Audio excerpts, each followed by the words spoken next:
Hi, everyone. My name is Meaghan Ziemba, founder and owner of Z Inc. Solutions. And I want to take this time to thank the AMP community for inviting me here today to speak with all of you here for the Virtual Career Summit, and also expand my thanks out to you for joining me for my presentation, Marketing for Manufacturing, a non-traditional route for a manufacturing career. To get started, I'd like to provide a little information about myself.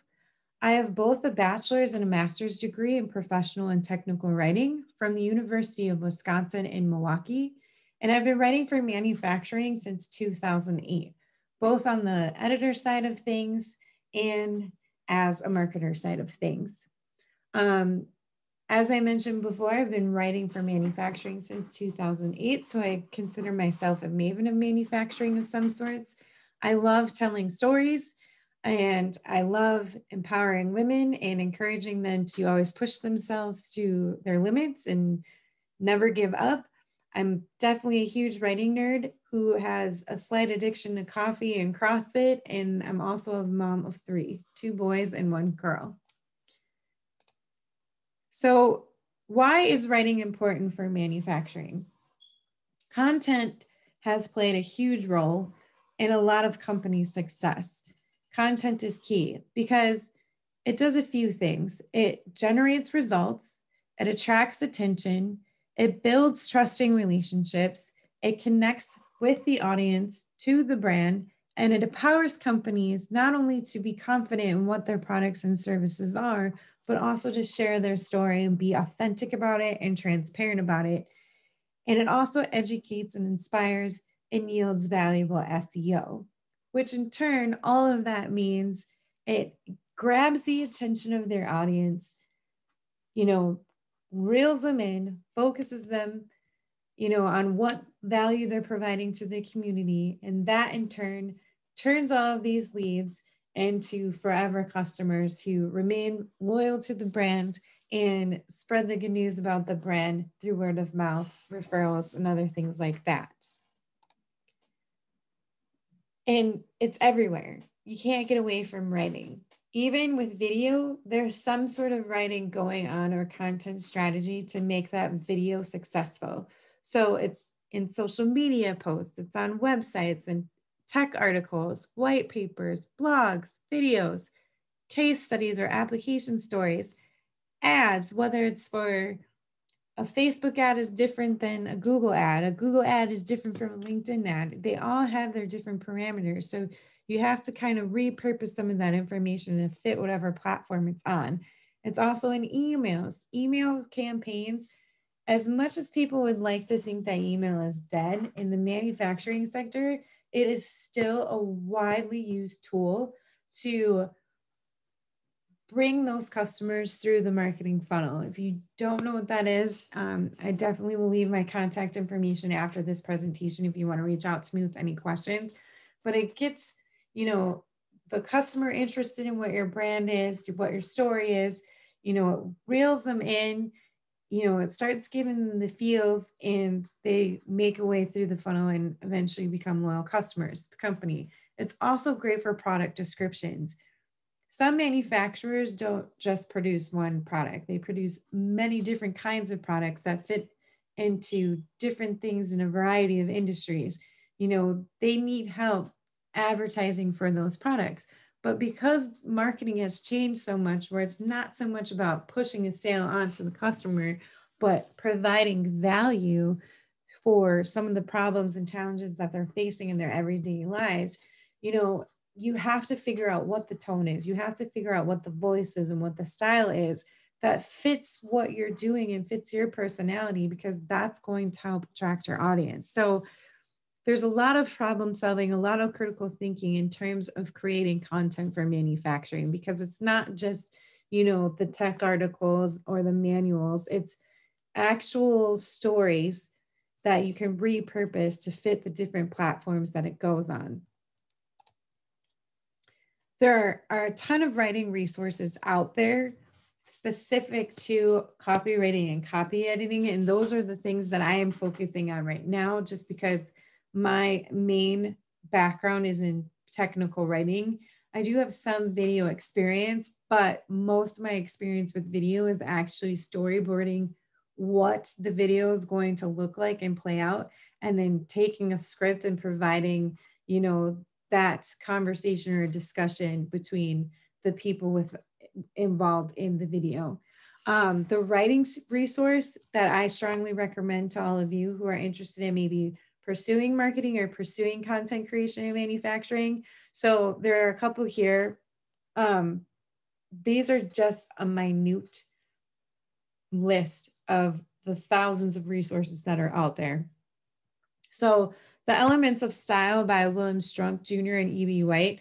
This is something that I have carried out throughout my college career. I actually have 2 copies of it. I don't know why, but I do. And I'm keeping both copies. But that's what it looks like. I don't know if you can see that. There you go. This is a great resource on how to quickly make, there's different tips on here for spelling, grammatical things to think about. You can see that I highlighted it. Great resource to have.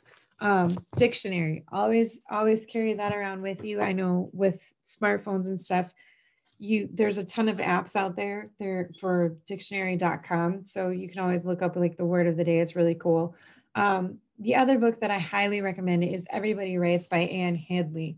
Ever since the internet became this huge thing, years and years ago, it actually opened up the door to a lot of people who had a lot of things to say. So everybody just started writing, everybody started blogging, and it turned into this thing where that, it made people understand that writing isn't as easy as you would like to think it is. There's a lot of art behind it, a lot of technical thinking about it, a lot of strategy behind it.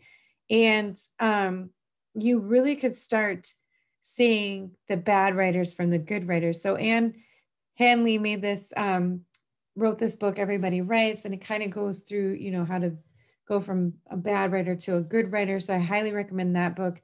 Another one she wrote is Content Rules. And it basically explains like why content rules. So whether you're in manufacturing or, B2C, you need content to get your story out there. And without it, no one's going to know who you are. They're not going to know where to find you. And they're not going to fall in love with your products and services. So you really need a good, tight content strategy. And I can provide tips for that. If you want to contact me after this presentation, what type of content you're going to create, when you're going to create it, where you're going to post it. So you can take a pillar piece of content that focuses on, a large overview of a specific topic, and then break that pillar content into smaller pieces like blogs or articles or video content, and then break that further down into emails and social media posts or things, just bits of information, and all, provides resources that direct it from one place to another, to that other place, to that top main pillar. So a lot of strategy involved that's really good from moving those leads through the funnel and converting them to actual customers. So before I conclude today, I would like to thank the AMPed community again for inviting me here to speak about what I do for a living for manufacturing.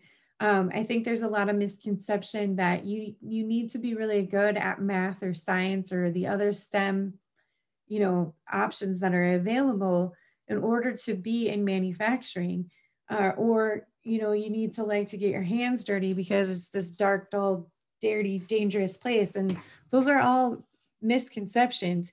Yeah, some of it's like that. Some of it is dark, dull, dangerous, and dirty. I remember back in high school, or no, it was like the first couple of years of my college career, I worked at a tooling shop. I didn't do the CNC machining or lathing or milling or any of that. I worked in the shipping area, but I mean, we had to walk the shop floor sometimes to get different products so that they shipped out on time. And I just remember on hot days, the floor would be so slippery from the oil that I would just pretend that I was skiing or whatever. But you still have machine shops that are like that. But with all the advancements in technology, there's other types of manufacturing facilities being created because of that. They have to be these clean environments that work with really small, tiny components that go into electronics, that go into, medical devices that then get implanted into people. And it's so high tech and advanced that there's more need of CNC programmers. There's more need for computer programmers. There's more need for designers and how to fit all of those minute components together so that they're fast, efficient, and cost effective. So don't think that because you're not good at one thing, then it means that you can't fit within the sector, because that's a complete misconception. And like I'm showing you today, I'm not an engineer or a manufacturer by trade. I'm a writer, and I have the great opportunity to talk to different people in a variety of different industries and learn how they make their products. And it's awesome. And I wish I had some of those talents to do that myself too. Another good thing to know about manufacturing is that it doesn't require 4 years of schooling. There's so many opportunities available. A personal experience I can provide: my brother, who's 7 years older than me, he really started hating his job. He hated his career pathway that he chose. So he decided he was going to learn welding. He went through a course. It took, I think, a year and a half to 2 years. He got certified in welding. Brand new job, pays a lot better, has better benefits. And the most important part, he is happy because he is creating things with his hands. He's providing value to his customers. And it didn't take him a lifetime of education to get to the point where he is at now. His starting pay was incredible, more than the starting pay I started out with after getting my master's degree, which is really, really sad. But again, to my point, you don't have to go to a 4-year college to have a successful career pathway in manufacturing. Also, there's a ton of mentors and influencers out there that would be more than willing to have conversations with all of you and answer any questions that you might have about a specific industry that you're interested in. So I highly suggest that you create a LinkedIn profile, because that is where a lot of professionals are. That is where a lot of inventors are. That is where a lot of major decision makers are. And there's also organizations that you can get involved with, like the Women in Manufacturing, or WIM, TMA, FNA, NTMA. There's so many opportunities to expand your network, get connected to the right people. And then when you are done with school, you have that network to reach out to, provide your resume to, and find an opportunity a lot quicker. Manufacturing is all over the world. It is a global phenomenon. So if you're not interested in doing it here in the United States, you can go across the country, across the world, to figure out what you want to do.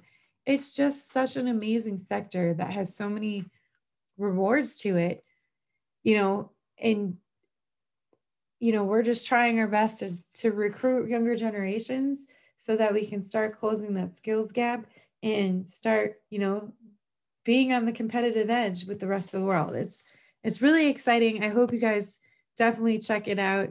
Connect to the presenters here, at the AMP Virtual Summit. Don't be afraid to email any of us or call us, because that's what we're here for. We want to answer those questions, and we want to keep your curiosity going so that you come join us in this fun sector. So I'm on LinkedIn. My company, Z Inc. Solutions, is also on LinkedIn. However, there isn't a lot of content on there, which I need to work on. But you can also reach me at my email. It's meaghan@zincSolutions.com. And then I also have a website, zincSolutions.com. So check all that out. Feel free to schedule time with me. There is a Calendly link on there that you can schedule personal time with me if you need to. Otherwise, connect with, the NTMA and AMPT and tell them, hey, this presenter really caught my eye. I'm really interested in learning more about what they're doing. Please send me their contact information or set up an intro, because that's how things are going to get started. That's how you're going to get your foot in the door to all these amazing opportunities. So I want to thank you guys again for having me here today to speak with you about what I do for manufacturing. And I hope it was really helpful. And I just want to wish you all the best of luck in your next adventure in manufacturing. Thank you, everyone. Have a great day, and I'll hear from you soon.